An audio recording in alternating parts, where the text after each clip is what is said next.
Buenos días, les habla Francis Martínez Peñaranda en su programa amigo La Tierra y la Gente. Un programa dedicado a la gente que inconformista, vamos a decirlo así. La gente que no acepta el relato oficial como único y verdadero, sino que quiere escuchar otros puntos de vista que quizás sean controvertidos, que quizá cueste trabajo aceptar, pero que son contracorriente. Está claro que ir contracorriente es un síntoma claro de estar vivo.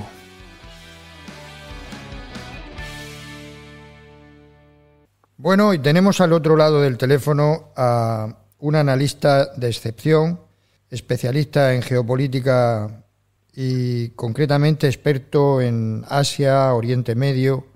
Es un lujo para nosotros tenerle hoy. Don Fernando Moragón, buenos días. Buenos días, Francisco. El lujo es mío por estar en tu programa y bueno, y es un placer el poder hablar contigo sobre distintos temas. Muchísimas gracias por atender nuestra llamada. Bueno, en este momento, don Fernando, tenemos temas de mucha actualidad y parece ser que lo que más viral y más se está oyendo por todo el mundo, con más de 100 millones ya creo que 100 millones de visitas, es la entrevista de Tucker Carlson, el ex periodista de la Fox, que ha tenido una entrevista con Vladimir Putin, presidente de Rusia. Y esto pues está teniendo muchísima repercusión. ¿Cómo lo ve usted el asunto este? Hay gente que le está, criticando, diciendo que es un periodista de medio pelo. Prácticamente le insultan en algunas cadenas de televisión británicas o estadounidenses y de otros países a este periodista porque ha tenido el atrevimiento de entrevistar al presidente de Rusia. Yo creo que hay un poco de envidia también en todo esto, ¿no? ¿Cómo lo ve usted? Sí, por supuesto, pero sobre todo lo que hay es, en esta rusofobia y en demonizar a la figura de Putin y a Rusia en general, pues claro, esta narrativa, este discurso que hay en Occidente, en los grandes medios de comunicación, en los políticos, etcétera, pues con la entrevista se ha roto. Es decir, porque además se ha visto ahí un presidente que domina un montón de temas, que te habla de historia, que te habla de relaciones internacionales, de geopolítica, de economía, de inteligencia artificial. Es decir, que te hace alguna cota broma, una persona ágil, ¿no? Y además esto, los norteamericanos es que no lo podían hacer peor, porque justo poco después de terminar la entrevista de Tucker Carlson al presidente Putin, pues no se les ocurre otra cosa a los asesores que tenga el presidente Biden que sacar a Biden en una intervención que no estaba preparada, que no estaba prevista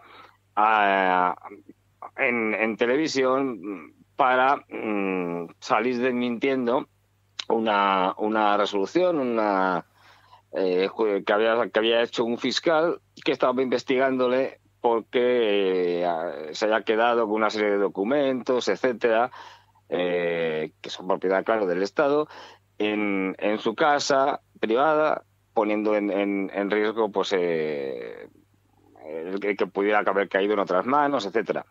Y entonces se nombró un fiscal especial que va a estar investigando y la resolución del fiscal especial había sido demoledora, aunque lo dijo muy suavemente, muy diplomáticamente, pero vino a decir que es que no tenía mucho sentido actuar contra el presidente Biden porque era un anciano, tal cual lo dijo, un anciano con graves problemas de memoria.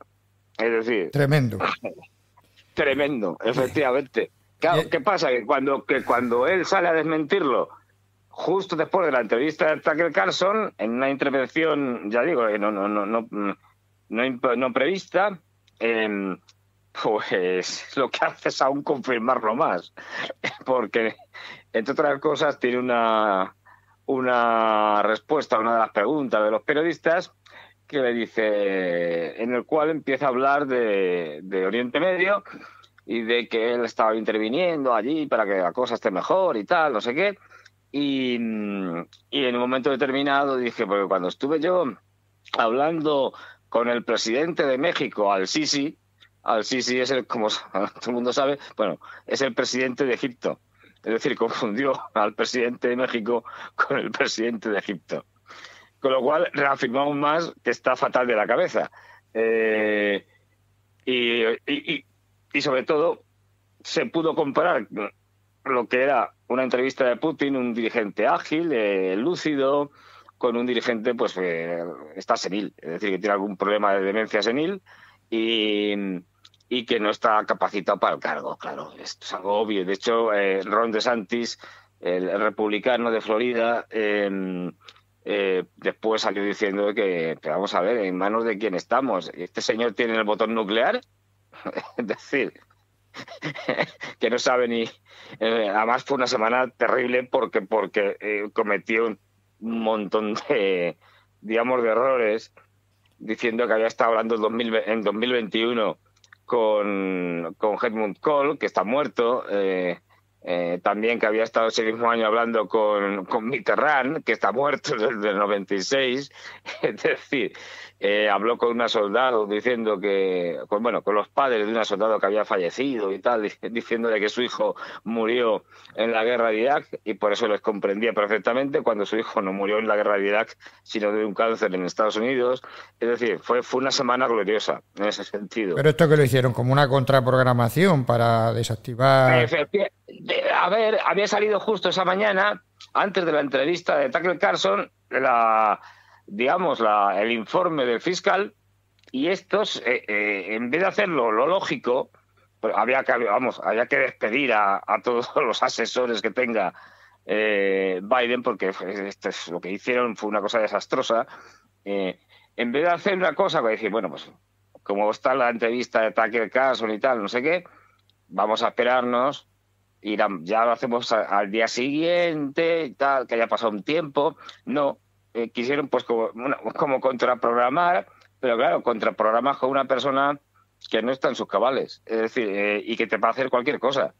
Entonces, es que aquello fue un desastre para ellos, porque ya digo, se vio a un presidente senil norteamericano, sí, hicieron el que ridículo. no sabe dónde está, pero con un presidente ruso que es todo lo contrario, es decir, que domina un montón de temas, que hace incluso alguna que otra broma, que conoce todo. Es decir, esto fue un desastre mediático por parte del equipo de Biden, que a nadie se le ocurre, teniendo a un hombre así, ponerlo justo después de Putin para que la gente compare.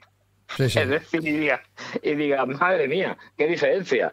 Bueno, las críticas a Tucker Carlson han sido, como digo, a lo mejor por envidia o porque le hubiera gustado a todos esos periodistas que lo ponen verde, le hubiera gustado ser ellos los que hicieran la entrevista, porque fue una cosa muy exclusiva y que no es fácil conseguir una entrevista en exclusiva con el presidente de Rusia en un momento tan crítico como en el que nos encontramos.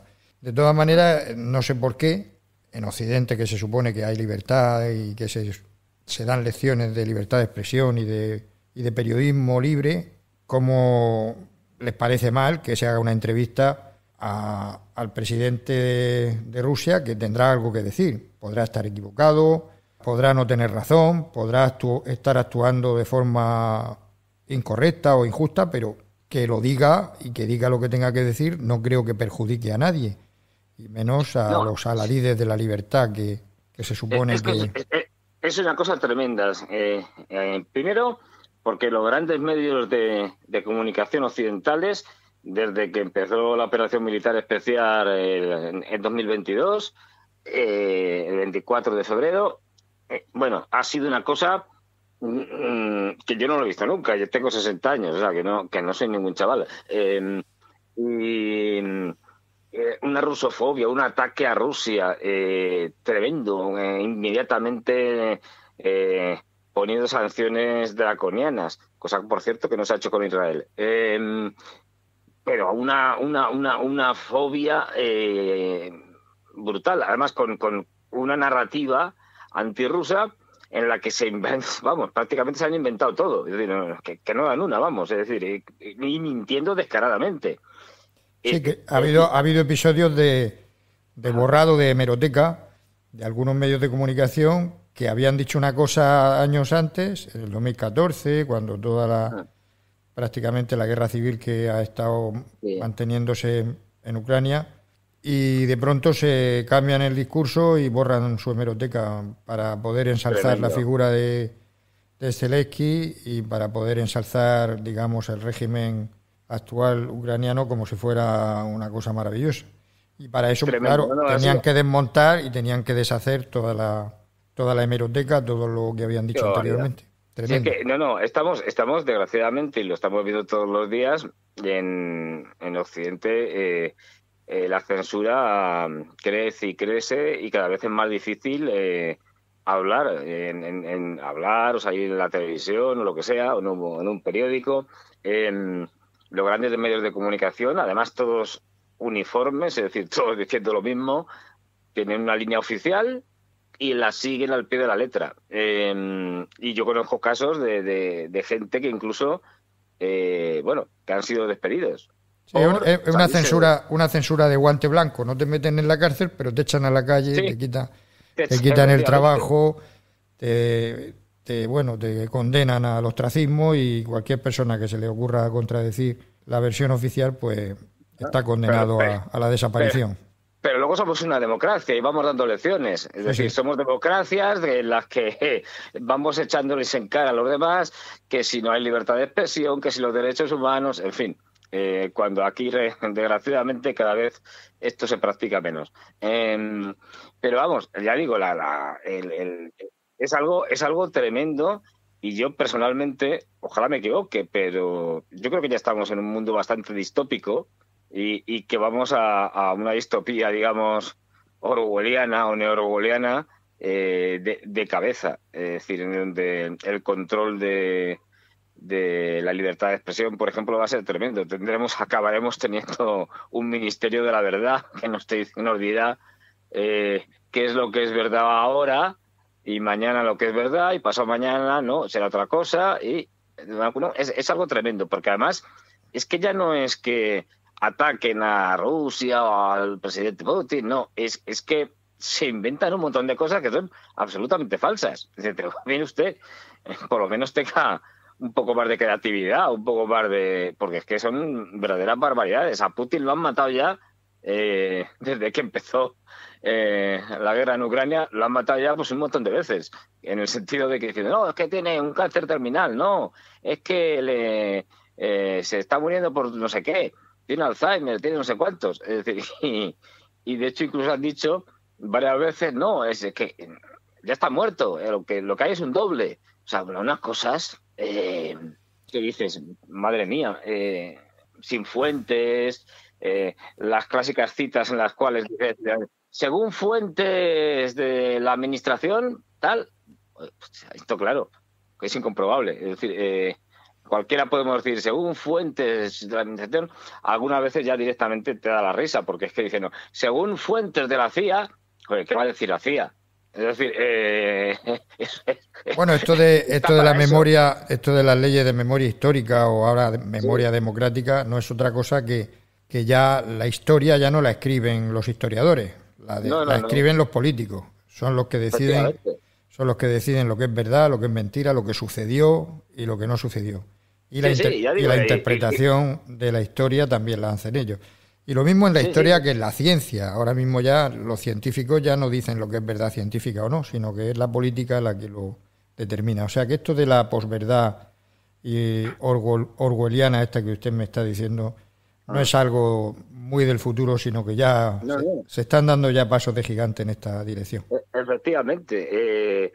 Así es decir, es que ya estamos en ello, y lo que estamos es avanzando y profundizando en ese mundo que yo lo veo tremendo. Es decir, la Unión Europea ya está tomando leyes y ya está haciendo cosas para que, por ejemplo, incluso ellos puedan decidir a través de las redes sociales, bueno, de todo, pues ellos puedan decidir, los gobiernos, lo que se puede decir, lo que no.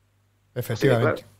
Bueno, pues vayamos un poco a la entrevista de Tucker Carlson, que me gustaría diseccionar con usted, con su criterio y su, digamos, bisturí fino. Primero habla en la entrevista de historia. El presidente Vladimir Putin no le deja, digamos, hacer las preguntas muy directas, sino que empieza a hacerle una contextualización del problema, ¿no? Hablando de que esto no ha surgido de la noche a la mañana, sino que hay una historia y unas circunstancias culturales, históricas detrás, que según el criterio y la opinión de Putin, digamos, dan sentido a lo que ha sucedido. ¿Qué opina usted al respecto? Hombre, yo creo que lo primero, él tiene muy claro, el presidente ruso tiene muy claro a la audiencia que más o menos se dirige. Es una audiencia fundamentalmente norteamericana, occidental en todo caso, pero fundamentalmente norteamericana. Y además una audiencia que, como decíamos, los medios de comunicación le han contado una película completamente falsa. Entonces, él hace ahí una labor pedagógica intentando desmentir un montón de cosas. Y ahí es donde se tira como 20 minutos hablando de historia. Se dice que va a hablar un minuto y se tira 20. Sí, efectivamente. Da la clase. Da la clase y va explicando todo lo que ha sucedido, vamos, desde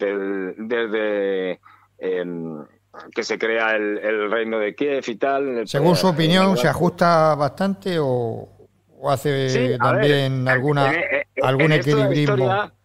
En la interpretación de la historia siempre hay posibilidad de discutir, pero hace algún malabarismo, que no está muy... No, porque además lo que hace Putin ya lo ha hecho, quiero decir, lo ha hecho, pero para otras, en reuniones, en congresos, dentro de Rusia, etcétera, ya había dicho esta versión que tiene él de la historia, y lo que hace aquí es repetirla, básicamente, y adaptada a un público occidental que no olvidemos, que de Rusia sabe muy poco, por decirlo suavemente, es decir, o nada.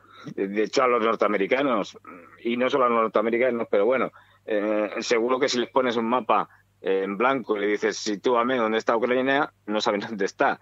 Entonces, bueno, yo creo que ahí va explicando, da una introducción histórica para situar el problema en su contexto histórico, y sí, básicamente lo que te está contando es cómo Rusia surge y al final como Ucrania no ha sido nunca un Estado ni algo que se le parezca, y eso es verdad. Es decir, no olvidemos que la Ucrania ha estado en la Edad Moderna dividida o sea, formaba parte del reino polaco-lituano,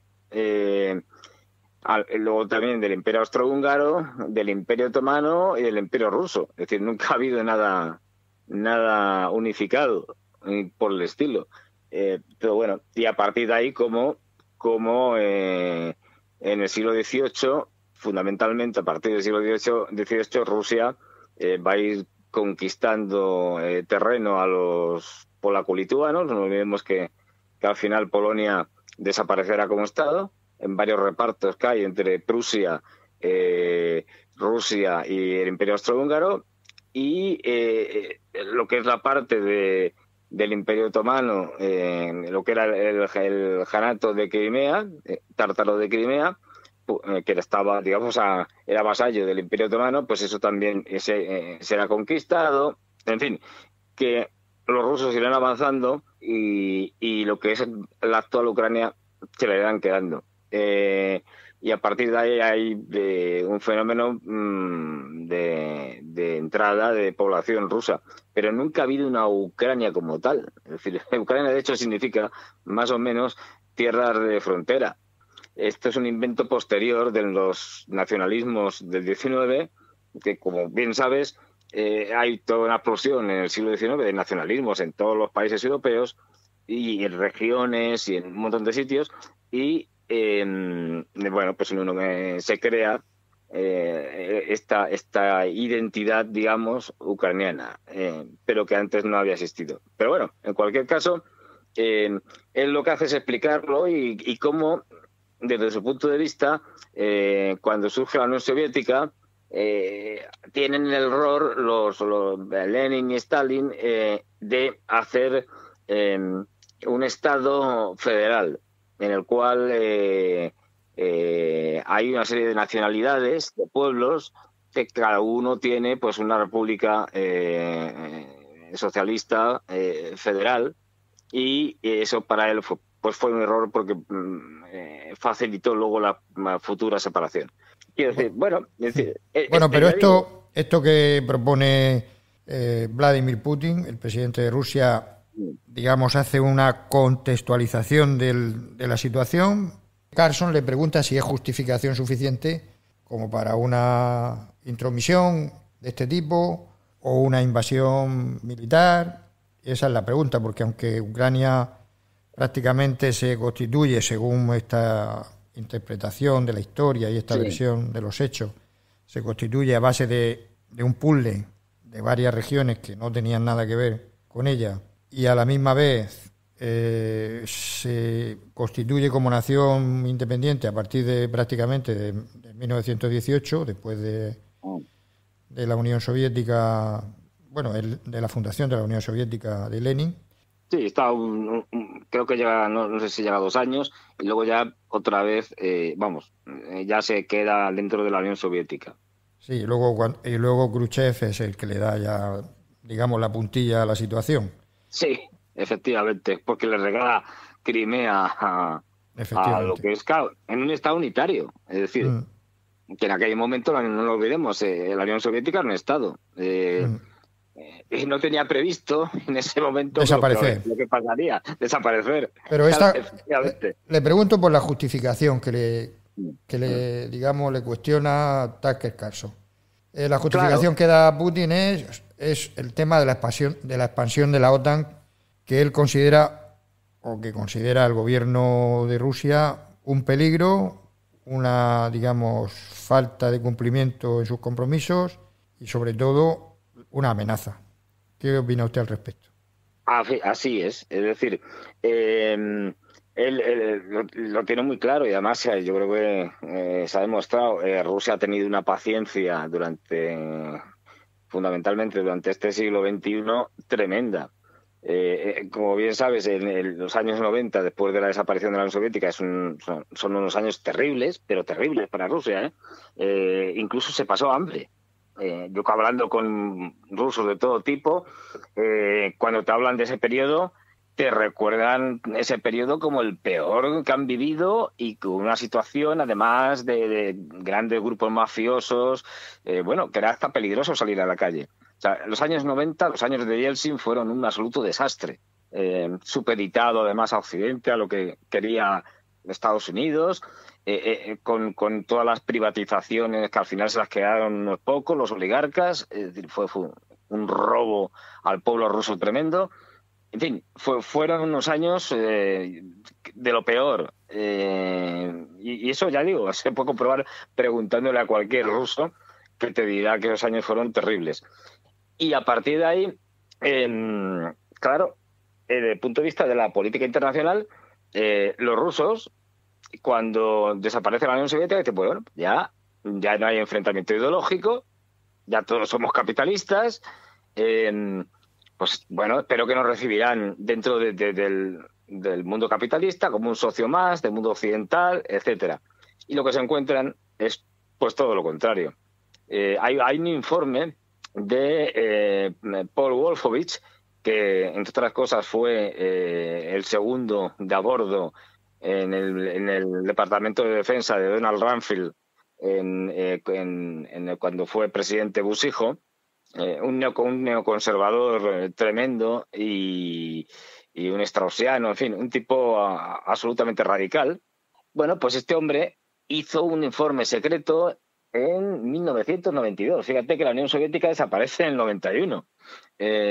Pues en el 92 hizo un informe secreto que luego varios periódicos, el New York Times, el Washington Post, sacaron a la luz, y lo que decía es algo muy revelador. ¿Qué decía Wolfowitz? Decía, mire usted, aunque haya desaparecido la Unión Soviética y ahora tengamos como su heredera fundamental a Rusia, da igual que Rusia sea comunista, que sea capitalista, que sea una democracia, que sea una dictadura. Eso es diferente. Rusia siempre será enemigo de Estados Unidos. Y dice Wolfowitz, ¿por qué? Pues porque Rusia es un país grande, enorme, tiene un montón de riquezas minerales, tiene petróleo, tiene gas, además es una potencia nuclear. Es decir, Rusia siempre será nuestro enemigo, haga lo que haga. Y de hecho, la buena voluntad de los rusos se vio porque incluso Yeltsin ya pidió la entrada en la OTAN. Posteriormente, como cuenta Putin, le preguntó a Bill Clinton, oye, ¿podemos entrar en la OTAN, tal, no sé qué? Y Bill Clinton dijo, bueno, pues sí, ¿por qué no? Voy a consultarlo con mis asesores. Y cuando consultó con asesores y demás, le dijeron que ni hablar, ¿no? Esto, por otra parte, pone de relieve una cosa, que es que los presidentes norteamericanos mandan menos de lo que parece. Tienen que darle el visto bueno para casi todo lo que a veces se llama el Estado profundo, o, bueno, el poder que realmente manda, que es un poder económico, y que es el que, pues eso, gente bueno, como que manda un poco.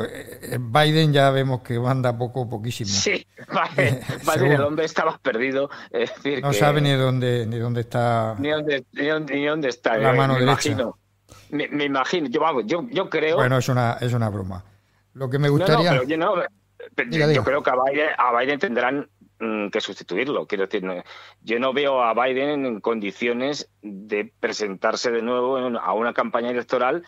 Es que ni siquiera me imagino un debate entre Trump y Biden, independientemente de las ideologías que tenga cada uno. Es que Trump se lo come. Es que Biden no es capaz ni de llegar al atril. Es decir, es que no tiene sentido. Es un disparate. Bueno, entonces volvamos por el asunto de la OTAN, la expansión de la OTAN. Es un poco la justificación que dice Putin. ¿Cómo ve usted ese asunto? Pues que efectivamente, es decir, Europa y bueno, la OTAN en general y Estados Unidos, es decir, en vez de ayudar, en vez de decir, bueno, pues sí, venga, ya se acabó la Guerra Fría, ha desaparecido el Pacto de Varsovia, pues lo que vamos a hacer es disolver la OTAN, que es lo que tenía que haber hecho en ese momento, y a partir de ahí creamos un sistema de seguridad común, compartido. No, hacen todo lo contrario. Porque, como te decía antes, los norteamericanos ven siempre a Rusia como un enemigo. Y diría los ángulos, porque los británicos también. Y lo que hacen es actuar como se actúa con un enemigo, es decir, ampliando la OTAN. Porque les interesa que eso sea así, ¿no? Para tener un enemigo exterior y justificar sus presupuestos y su... Ahí tenemos también, como bien señalas, todo el tema del complejo militar e industrial que necesita guerras constantemente, ¿no? Claro. Y entonces, a partir de ahí, lo que hay es digamos, un incumplimiento de promesas. A Gorbachev ya se le prometió que no iba a haber ampliación de la OTAN y hacen todo lo contrario. Es decir, empiezan a ampliar hasta llegar incluso a países que habían pertenecido a la Unión Soviética, como los bálticos. Esto es una cosa que, bueno, Rusia va más o menos protestando, pero tolerando, pues ya digo, con una paciencia extraordinaria, hasta que ya llega a Ucrania. No olvidemos que, y esto está por escrito, hay un famoso libro de Zbigniew Brzezinski, que es uno de los, digamos, autor, bueno, fue con Carter, con el presidente Carter, fue el jefe creo que era del gabinete de seguridad o algo de esto. Es decir, tenía un cargo. Y de hecho fue el que ideó todo el tema de cómo llevar a los norteamericanos, a los soviéticos a la trampa de Afganistán. Bueno, pues este personaje, que era considerado como un gran estudioso de la geopolítica y tal, hizo un libro pequeñito, que en español se llama El Gran Tablero Mundial, donde una de las cosas que... está escrito en el año 1997, y una de las cosas que dice es, bueno, hay que utilizar a Ucrania como sea para lanzarla contra Rusia. Ucrania y Rusia no pueden estar nunca juntas en el mismo bando. Tienen que estar enfrentadas. Y hay que hacer todo lo posible por enfrentar a Ucrania contra Rusia. Y así lo han hecho. De hecho, hay un informe de la RAND Corporation, ya bastante conocido, es un informe del 2019, donde, la RAND Corporation es un think tank que trabaja para el Pentágono, y ahí lo que te dicen es prácticamente una guía, se puede decir, de lo que luego ha pasado. Es decir, montar revoluciones de colores como la que se hizo en Bielorrusia. De hecho, el documento traducido sería algo así como sobreextendiendo las fronteras de Rusia, es decir, creándole problemas en toda su frontera, en los problemas que han tenido en el Cáucaso, con la guerra entre Azerbaiyán y Armenia, creándole, ya digo, todo tipo de problemas desde 2019. Es que, bueno, lo bueno que tienen los americanos, entre comillas, es que muchas de las cosas, de las barbaridades que hacen, lo ponen por escrito. Es decir, que lo dicen. Sí, sí. Y las ampliaciones de la OTAN han sido un error brutal. Lo dijo Kissinger, lo dijo George Kennan, lo ha dicho mucha gente. Es decir, tenía que haberse actuado justamente de la manera contraria. ¿Esto qué ha provocado? Que al final, cuando han intentado ampliar a Ucrania, pues ha tenido que decir que no. ¿Y por qué ha tenido que decir que no? Que eso no es posible, porque pone en peligro su seguridad nacional. No olvidemos que Ucrania tiene frontera con Rusia y que desde Ucrania, y lo dijo Putin en su momento, es decir, un misil lanzado desde Ucrania tarda 5 minutos en llegar a Moscú. No hay manera de pararlo. Es decir, bueno, en la crisis de Cuba, de los misiles en Cuba, ¿sí? Poniéndonos en el lado contrario, en el punto de vista contrario, muchísima gente, muchos periodistas y analistas y políticos, digamos que justificaron que Estados Unidos no podría aceptar esa posibilidad, claro, de que le pusieran los misiles ahí cerca de casa. Y estaba en su legítimo derecho de no aceptarlo, y ahora les parece lo contrario, les parece mal. Efectivamente, lo que señalas es que lo de siempre, el doble rasero. Es decir, la crisis de los misiles de Cuba, justamente Estados Unidos defendió lo que ahora estaba defendiendo Rusia. Es decir, mire usted que es que la seguridad es una seguridad compartida, no se puede crear o mantener la seguridad de unos a costa de otros. Está claro. Bueno, hay otro punto que Tucker Carlson, el periodista, saca en la entrevista, si es el espantajo de la posibilidad del expansionismo de Rusia. Es decir, se puede descartar cualquier posibilidad de ataque a Lituania, Polonia. Esto Putin lo desmiente, pero este espantajo está continuamente enarbolándose. Sí. ¿Qué opina usted al respecto? Efectivamente, o sea, es que es imposible. Quiero decir, me explico. Si uno coge, o sea, hay que diferenciar claramente. La Rusia actual no es la Unión Soviética, y no es la Unión Soviética no solo porque tenga otra ideología, sino porque la Unión Soviética tenía un poderío militar mucho mayor que la Rusia actual. Es decir, pero cuando uno coge los datos, es decir, de fuentes más o menos solventes, del número de tanques que tiene Rusia, de artillería, de hombres, es decir, de soldados, no es ni la mitad de lo que tenía la Unión Soviética. Esto supone que aunque Putin quisiera invadir Europa, como cuentan todas estas pandas de inútiles de la Unión Europea, de la OTAN, como Stoltenberg, la von der Leyen y tal. Es decir, bueno, pues no podría. Eso es absurdo. Pero no solo porque no quiere, sino porque no puede. O sea, porque no puede. Es decir, efectivamente, ya más allá de que quiera o no quiera, es decir, es que no puede. Que no tiene sentido. No tiene sentido. ¿Esto qué es? Pues seguir con la propaganda y con una narrativa que demonice a Rusia y que además sirva para justificar los gastos de la OTAN en Europa, fundamentalmente, para que los presupuestos de defensa suban. Y lo dijo Borrell muy claro, ¿no? El famoso jardinero Borrell, como yo le llamo, por aquello que dijo del jardín europeo este maravilloso, que tal, y luego está el resto que son la jungla. Vamos, una cosa de un supremacismo blanco absolutamente vergonzoso. Y además es algo que, bueno, luego si quieres hablamos, yo he podido comprobar personalmente cómo las élites europeas son una banda de racistas, supremacistas blancos que no han variado un ápice de cómo eran en la época colonial en el siglo XIX. Es algo tremendo. Y ya digo, ahí es que es imposible, o sea, no hay posibilidad de invasión ninguna, y esto lo que hace es intentar justificar la ayuda a Ucrania por un lado, y luego los gastos en defensa. Hay que reconocer que Estados Unidos, la jugada, tenía ahí una doble jugada. Una era intentar debilitar a Rusia y que colapsara económicamente, eso no lo ha conseguido, pero la segunda parte, que era debilitar a Europa, sí que lo ha conseguido.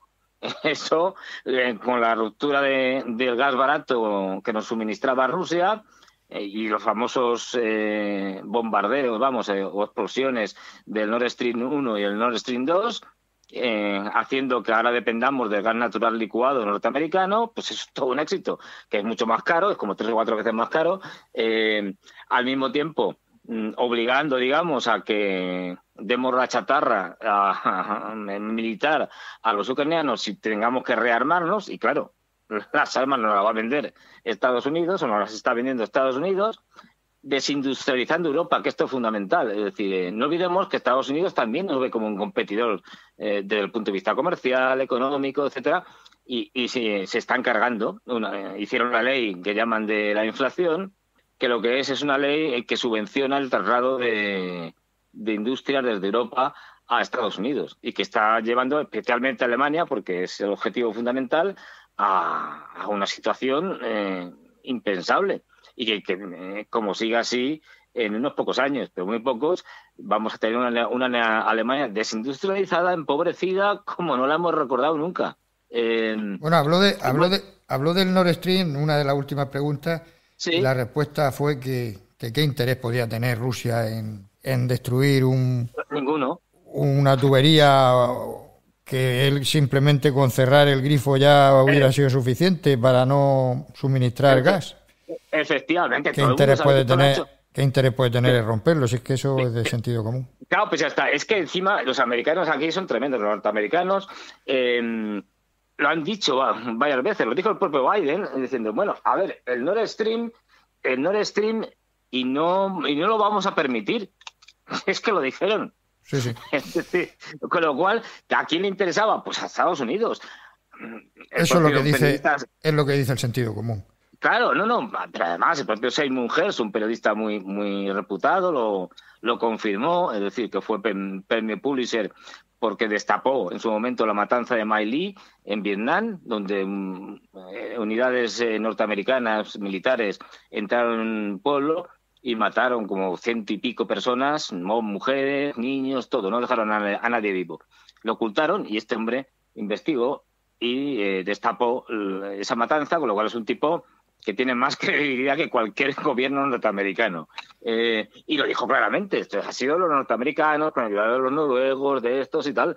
Es decir, la OTAN en última instancia, que son los interesados aquí, siempre tenemos que hacernos la famosa pregunta de ¿y esto a quién le beneficia? Pues a Rusia, ¿no? Efectivamente. Es decir, está claro. Luego se habló también en la entrevista de la posibilidad de contactos entre las agencias de Estados Unidos y Rusia, contactos privados, para intentar poner fin a este drama, ¿no? A esta locura que es esta guerra absurda, ¿no? Eso hay que reconocer que por lo menos los norteamericanos han tenido la cordura de mantener, incluso en los momentos de más tensión en este conflicto, de mantener siempre canales, vías abiertas de diálogo, conversación. Y de hecho, algunas veces nos hemos enterado, han sido públicas.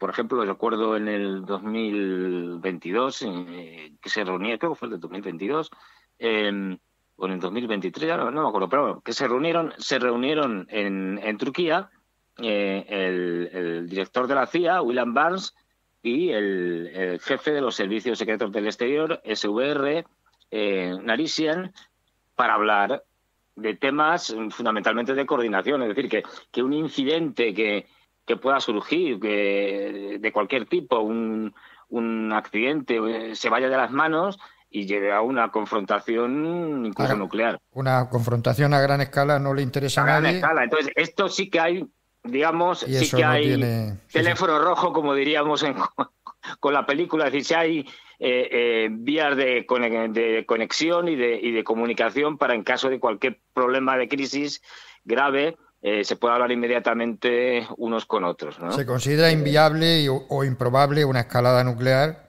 que sería una autodestrucción de toda la humanidad, claro. De toda la humanidad, ¿no? Claro. Entonces, y además es que ahora tenemos que Rusia se ha convertido en la primera potencia nuclear por encima de Estados Unidos. Es decir, que de hecho el propio Biden lo reconoció de una forma tanto graciosa, porque cuando lanzaron en la guerra en Ucrania el primer Kinzhal, el Kinzhal es un misil hipersónico. Bueno, ¿qué es esto de hipersónico? Pues simplemente es una denominación arbitraria que dice que los misiles que van a 5 o más veces la velocidad del sonido los llaman hipersónicos. Bueno, pues el Kinzhal va a 10 veces la velocidad del sonido y, claro, esto no hay quien lo pare. Y Biden le preguntaron cuando fue el primer ataque en 2022 de un Kinzhal contra un campo de entrenamiento y de asesores de la OTAN. Y, bueno, le preguntó, oiga, ¿y qué le parece este ataque que ha habido y tal? Y dijo Biden en ese momento, dice, bueno, a ver, este misil, sí, es un misil importante y tal, pero al fin y al cabo, pues es un misil como otro cualquiera, que va a mucha velocidad, es cierto. Que no lo podemos parar, también es cierto. Es decir, pero bueno, es un misil. Biden es que está... Claro, ahí reconoció que no había manera de parar ese misil, el Kinzhal. Como tienen bastantes hipersónicos y esto está haciendo que Estados Unidos esté ahora mismo corriendo para intentar tener ellos misiles hipersónicos, porque además tienen una tríada nuclear bastante obsoleta. Es decir, no olvidemos que los norteamericanos tienen los Minuteman III en tierra, en silos, y que los Minuteman III son unos misiles de los años 60 o 50. Bueno, pero Biden habla con sus antepasados y habla con los muertos y todo, claro. Y no tiene problema con eso. Bueno, no tiene problema, pero sí. Sí. Bueno, entonces pasemos a otro punto, si usted es tan amable. Vamos allá. A mí me gustaría comentar el tema de la economía, el comercio, cómo se ha intentado hacer también que Rusia colapse desde el punto de vista económico, y ha habido un giro, digamos, comercial, que ha sido perjudicial para Occidente y en principio parecía que iba a ser también para Rusia, ¿no? Porque aquí salen perdiendo todos. Cuando hay armonía y colaboración y paz y entendimiento y comercio, pues todos salen beneficiados, pero el hecho de romper, como usted muy bien ha dicho, esos suministros de gas, esos suministros, bueno, la compra y la venta. Nosotros también salimos perjudicados porque no podemos venderle a un mercado ruso tan importante todos nuestros productos, ¿no?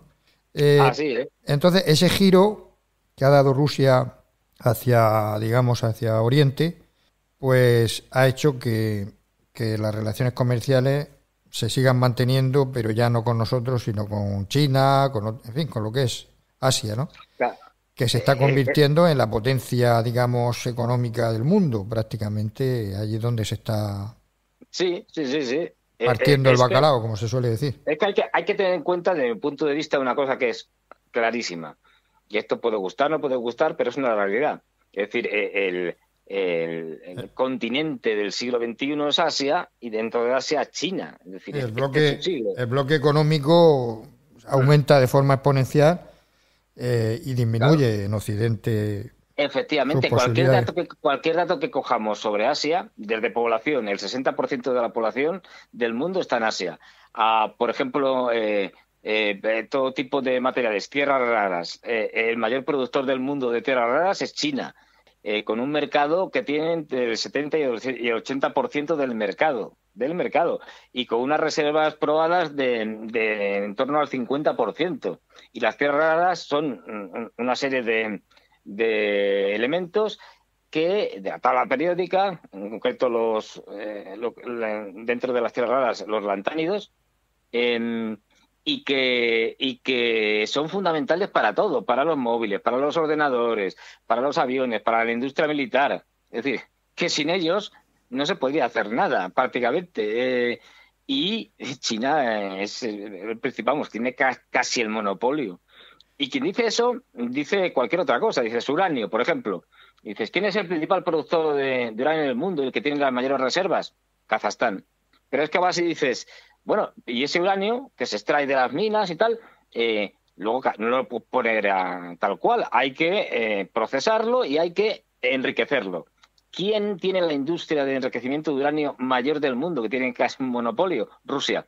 Hasta el punto de que han puesto sanciones, pero en el tema este no lo han puesto, porque se quedaría Estados Unidos, Francia y bueno, y toda Europa sin uranio listo para sus centrales nucleares. Es decir, es que al final nos hemos pegado un tiro en la pierna. Es decir, y bueno, los europeos es tremendo, porque lo de la Unión Europea, yo particularmente soy contrario a esta Unión Europea. Esta Unión Europea nos lleva al desastre, y lo dijo la ministra de Exteriores de Suecia el año pasado. Así lo confesó con todo su desparpajo. Es decir, dijo, a ver, es que le hemos puesto como 11 o 12 paquetes de sanciones a Rusia, pero realmente la hemos puesto sin saber qué efectos tendrían. O sea, nos confesó que es que están tomando medidas fuertísimas y no saben si eso perjudica a Rusia o no, o perjudicaba a Europa también. Es decir, ¿pero en manos de quiénes estamos? ¿De qué impresentables? Es decir, que toman medidas sin saber lo que va a pasar con esas medidas, si van a ser buenas o malas. Es que, claro, es tremendo. Y lo que ha hecho efectivamente es fortalecer a Rusia. Es decir, y siguiendo, pero ha obligado a tener una industria propia más potente. Y siguiendo por la línea de la economía, también se habla de de las transacciones en dólares, que se reducen enormemente porque si se les prohíbe a través de prohibir el sistema SWIFT, o si se les prohíbe las transacciones en dólares, se disminuye, según dice Vladimir Putin en la entrevista, de un 30% que había antes, o sea, el peso de las transacciones era de ese calibre, se han disminuido a un 13%. Las sanciones, por lo tanto, han hecho que todo lo que gira en torno a la moneda no perjudique definitivamente. Ahí es que, claro, es decir, lo que ha hecho Putin, dar un giro hacia otras opciones. Hacia Asia, y además, a partir de ahí, claro, ha sido un error tremendo de los Estados Unidos el apoyar y hacer todo este tipo de sanciones, porque ha provocado una desdolarización más rápida y que los países empiecen a comerciar cada vez más con monedas de sus propios países, monedas bilaterales en las relaciones económicas. El caso de Irán, por ejemplo, con Rusia, han llegado a un acuerdo en el cual ya han eliminado completamente el dólar de sus relaciones comerciales. Y al mismo tiempo, Rusia ha creado un sistema equivalente al SWIFT, en el que los bancos iraníes pues se van a integrar completamente. Pasa igual con China, es decir, con China el proceso de desdolarización va rapidísimo, y cada vez más los chinos y los rusos comercian en yuanes y en rublos. Es decir, que al final han tenido un efecto contrario, absolutamente contrario a lo que se pretendía. Y no olvidemos que el dólar es la base, o es una de las dos pilares del dominio de Estados Unidos sobre el mundo. El dólar es uno y el ejército es otro para defender al dólar, invadiendo países, etcétera. Esto, ya digo, ha sido un error catastrófico, y lo estamos viendo, que incluso ya se plantea la posibilidad de crear una moneda alternativa. Por ejemplo, los BRICS es un tema que están tratando, que esté respaldada, y esto es muy importante, que esté respaldada por algo real. Es decir, todo, como recordamos, el dólar a partir de 1971 con Nixon, cuando Nixon rompió con el patrón oro, el dólar ya no tiene nada de referencia que le dé valor, no tiene una cantidad determinada de oro que es lo que hace que el dólar valga más o menos. No, es... se emite sin control. Basado en la confianza. Sí, es decir, en que confiamos que cuando nos dan un dólar o un euro o lo que sea, ese papelito vale algo, pero detrás no tiene nada. Sí, porque teóricamente lo respalda una nación, una prosperidad, un futuro, pero no tiene un respaldo real. No tiene un respaldo real. Y que, a ver, ya ni siquiera... la deuda de Estados Unidos ya es desorbitada, no tiene límite. Claro, 33 billones, Imposible. 34. Eso es impagable. Es decir, eso es una huida hacia adelante infinita. Tremenda. Pero además que el gobierno Biden en los últimos meses más o menos le viene añadiendo $500 billion por mes de deuda. Es decir, que es una cosa impresionante. No, eso es impagable y eso solo se sostiene porque el dólar es el sistema de intercambio mundial, de comercio mundial, fundamentalmente por los petrodólares, porque el petróleo se paga en dólares. Ojo aquí, muy importante, el principal comprador de petróleo y de gas es China, y claro, dos de sus principales suministradores son Arabia Saudí e Irán. Y con Arabia Saudí e Irán ya están pagando el petróleo en yuanes, sí. No en dólares. Bueno, y me gustaría ya terminar un poco este recorrido tan interesante, pues hacer la reflexión de que en este momento están surgiendo nuevas potencias, nos gusten más o menos, tengamos más simpatía por ellas o menos, no es que sean santos de nuestra devoción, algunas de ellas, pero evidentemente están surgiendo nuevas potencias y la multipolaridad es una realidad imparable. Y eso es lo que creo yo que no se quiere aceptar. Y claro, si no se acepta esa multipolaridad, es decir, que hay países como India, como China, como, pues no sé, Brasil o Rusia, que están ahí pisando fuerte, si no se acepta eso, pues la única solución es o aceptarlo o estar continuamente en guerra sin parar. Y es lo que tenemos. Claro. La tristeza del asunto... Perdone, la tristeza del asunto es esto, que tenemos una guerra en Ucrania pues muy dramática, donde están muriendo ya niños que están, digamos, llamando a fila a niños de 16 años y una destrucción total, y que no podamos parar esto de forma, yo qué sé, racional o humanitaria, sino que estamos en una vorágine tremenda y en un drama que, bueno, de llorar. No sé si quiere añadir algo más, don Fernando. Sí, a mí me parece, y esto es una opinión muy personal, yo creo que estamos en una guerra mundial ya. Es decir, lo que pasa es que la guerra mundial del siglo XXI no se parece en nada, lógicamente, a la Segunda Guerra Mundial. Es el concepto que los americanos crearon de guerra híbrida, ¿no? Y lo estamos viendo, es decir, es que se abren frentes por todo el mundo. Tenemos el frente de Ucrania, tenemos el frente de Palestina, tenemos en África una guerra civil en Sudán, o, por ejemplo, en Mali, donde los rusos están ayudando al gobierno de Mali a acabar con diferentes grupos yihadistas y con el separatismo de los Tuareg. Es decir, Birmania está en guerra civil. Cuando realmente empezamos a hacer un repaso de cómo está el mundo, pues está en un enfrentamiento tremendo. Y no olvidemos que el objetivo último de Estados Unidos es China. Ir a por los chinos. Eso puede ser un desastre tremendo. Porque el problema aquí está en que Estados Unidos, la potencia hegemónica mundial hasta ahora, no se resigna, no es capaz de aceptar. No lo acepta. Que ya no es la primera potencia hegemónica mundial, que va a dejar de serlo. Y ahí es un problema, porque el sentido que tienen los norteamericanos el destino manifiesto, somos la potencia imprescindible, el líder natural del mundo. Sí, los gendarmes del mundo. De mesianismo es muy peligroso. Es decir, porque yo tengo claro que, por desgracia, Estados Unidos no va a ceder el paso a China. No, todo lo contrario. Lo que va a hacer es luchar hasta el final contra China, como lo está haciendo.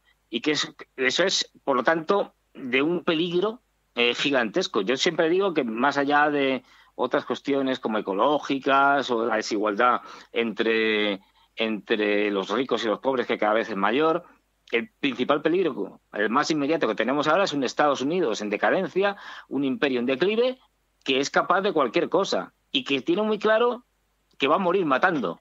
Es decir, que no va a dejar de ser la primera potencia por las buenas, sino que es capaz de llegar a cualquier cosa, incluido a un ataque nuclear. Y de ahí la enorme peligrosidad que tiene esta gente, que tiene los Estados Unidos, porque además, bueno, cada vez están en una situación peor, más nerviosos, toman decisiones peores, se equivocan más y esto nos puede llevar a cualquier desastre. Ya digo que independientemente de la simpatía que podamos tener por otros regímenes, que no son ningunos santos. A ver, en geopolítica santos no hay. Es decir, eso está pero claro. El peligro existe y la tensión que se está produciendo pues, puede llevarnos a un desastre.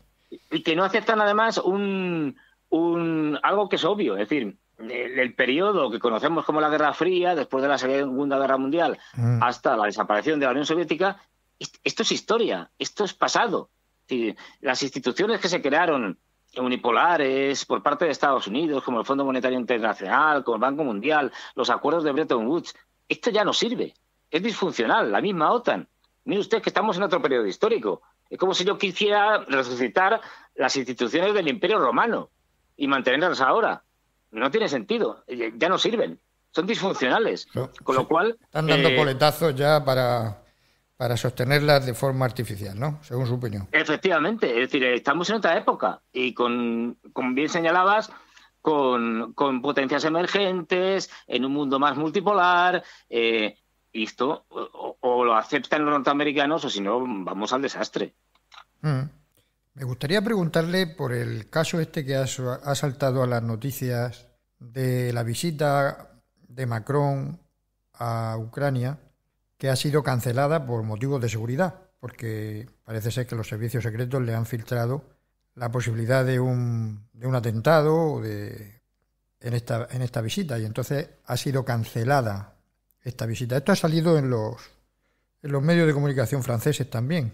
No sé si qué tiene esto de cierto o no, si me puede dar su opinión.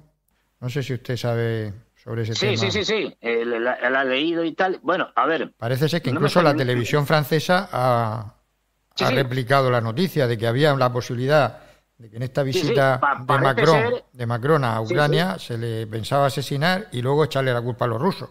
Claro. Para crear un conflicto, para que intentar que Europa o la OTAN se involucraran en la guerra. Lo que quiere Zelensky, que está en una situación desesperada, es intentar por todos los medios que la OTAN tenga que implicarse en la guerra, que es la única manera que tendría Ucrania de poder, de no perder la guerra, digamos.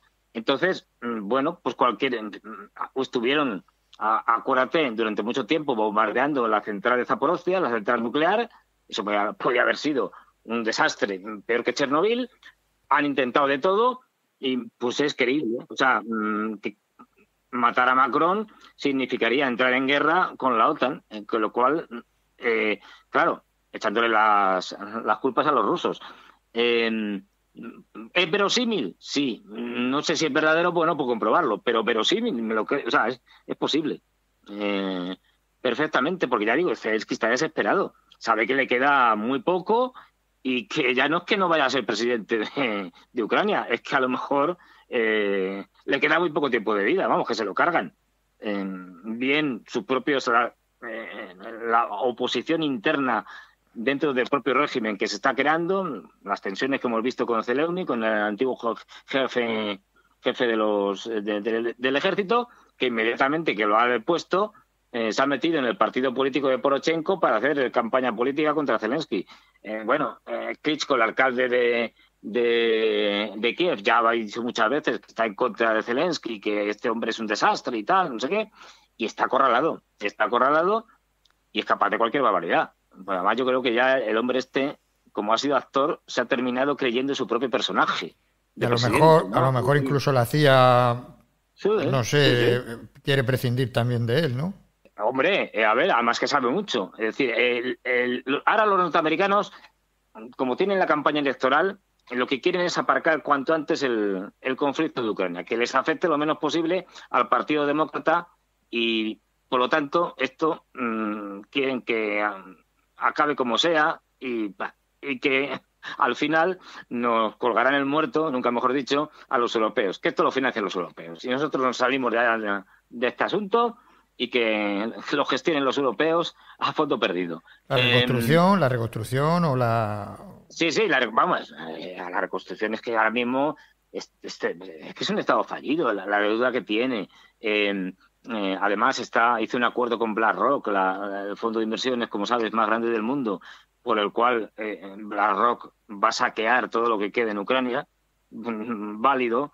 Están comprando tierra, bueno, ya tenían, pero van a comprar todas las tierras negras fértiles de Ucrania, cualquier empresa que sea viable se la van a quedar, en fin, va a ser un saqueo, pero tremendo. Y ya digo, está desesperado, porque es que la propia... sería la justificación, ¿no? Pues un accidente, entre comillas, muere Zelensky, bueno, mira, ya nos hemos quitado el problema, nombramos a otro y que este otro ya negocie con los rusos el final de la guerra. O sea que ahora mismo Zelensky es un problema para Estados Unidos. Se lo puede cargar, sí, es decir. Digo, y la posibilidad de un final posible, o sea, para final de año, para después de las elecciones americanas, o cómo está la cosa. Vamos a ver, es que ahí señalas una cosa muy importante. Yo siempre digo que este año podemos tener como hilo conductor las elecciones norteamericanas donde puede pasar cualquier cosa. Ya. Yo ahí, fíjate, en enero los tejanos enfrentándose directamente contra el gobierno federal y además le ganaron el pulso al gobierno federal. ¿Una guerra civil en Estados Unidos es posible? Sí. Los tejanos son muy independentistas dentro de lo que es Estados Unidos, porque de hecho fueron como 9 o 10 años independientes antes de meterse en la Unión. Después de que se independizaron de México, estuvieron 10 años por libre. Y pues tal y como está, o pueden, si ven, a ver, si tienen a Biden no van a ganar. Salían encuestas ahora que el 80 y tantos % de los norteamericanos cree que Biden ya no está en condiciones mentales para poder afrontar un segundo mandato. Con lo cual tendrán que buscar un candidato B. Se ha hablado a veces de Michelle Obama, que es más bien popular, es bastante popular y tal, pero no se puede presentar con este hombre, porque pierden. ¿Tú te imaginas un debate entre Trump y Biden? De risa. Bueno, incluso se puede encargar a Trump. No sería el primer presidente asesinado. Puede pasar cualquier cosa. Puede pasar cualquier cosa. Puede pasar cualquier cosa. Y a partir de ahí, según vayan sucediendo los acontecimienos, el resto, rusos, chinos, etcétera, van a ir viendo cómo reacciona Estados Unidos y lo que hace. De ahí la peligrosidad de este año, yo lo he dicho. Digo, este año, ya el año pasado, el 2024 va a ser un año histórico, de los de verdad, va a haber cambios tremendos, que todavía apenas vemos. Tú fíjate el mes de enero que hemos tenido, la cantidad de cosas. Y Ucrania que se queda destrozada, ¿no? Se va a quedar destrozada. Lo que quede de Ucrania va a ser un estado fallido, un estado tapón, sin salir al mar, sin recursos. Y los restos del naufragio se los repartirán entre Polonia, Hungría, Rumanía, Rusia. Claro. Sí. Y BlackRock. Y lo que quede lo financiará la Unión Europea, pero en la Unión Europea hay una división tremenda porque ya hay varios países que dicen que esto no puede ser no podemos estar dando dinero a fondo perdido y durante un montón de años, que esto no puede ser. Los húngaros han opuesto desde el principio, ahora desde que llegó a Eslovaquia el presidente actual en unas elecciones, Robert Fico, ha dicho que tampoco. Es decir, las tensiones internas ya son muy fuertes. Porque no, claro, esto no va a ningún lado. Se oponen a que les den armas a los ucranianos. En fin, es que se están cargando Europa. La Unión Europea se está cargando Europa a sabiendas. ¿Por qué? Porque la mayoría de sus dirigentes defienden los intereses norteamericanos, entre otras cosas porque han trabajado para los norteamericanos. Pues, por ejemplo, Macron, el hombre trabajó para los Rothschild. Es decir, pues ¿a quién va a defender? Pues a los Rothschild. Es que el señor Sunak en Inglaterra, por ejemplo, estuvo trabajando para Goldman Sachs. Es que, Y Sánchez claro, para Soros.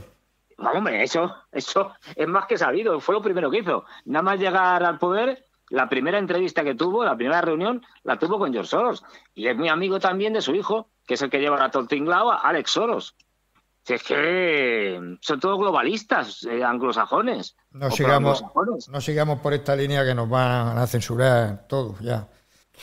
Pues muchas gracias, don Fernando. Creo que esto ha sido una entrevista magnífica Muchas porque gracias, pone mucha Francisco. luz. Sí, sí, Es un dígame. placer. No, decía a mis oyentes, a nuestros oyentes, que pone mucha luz en este tema tan controvertido de la guerra de Ucrania, donde todo el mundo se posiciona, se ponen como si hubieran aquí buenos y malos, en una mentalidad maniqueísta, cuando aquí no se trata de buenos ni de malos, se trata de que cada uno pues tiene unos intereses y al final los que lo pagan son siempre los mismos, la No, gente que no tiene culpa de nada. Dígame. y gracias a ti porque, desgraciadamente, los grandes medios de comunicación nos tienen a la gente que tenemos una opinión distinta censurados. Y gracias a personas como tú podemos hacernos oír. Es decir, podemos decir un punto de vista distinto que sería imposible. Es Sin, importante que escuchemos claro, voces discrepantes y que cada uno llegue al final a sus propias conclusiones. así es. Esa es la libertad, o sea, ser capaces de escuchar lo que a veces no nos gusta oír. Muy bien, Pues ya digo, pues muchas gracias. muchísimas gracias, don Fernando, y le emplazo para ver cómo se va desarrollando este drama y esta situación en una futura entrevista que espero que podamos tener en el futuro. Por supuesto, y yo encantado de poder hacerla y a tu disposición para lo que quieras. Muchísimas gracias, muchísimas gracias. Hasta pronto. Gracias a ti.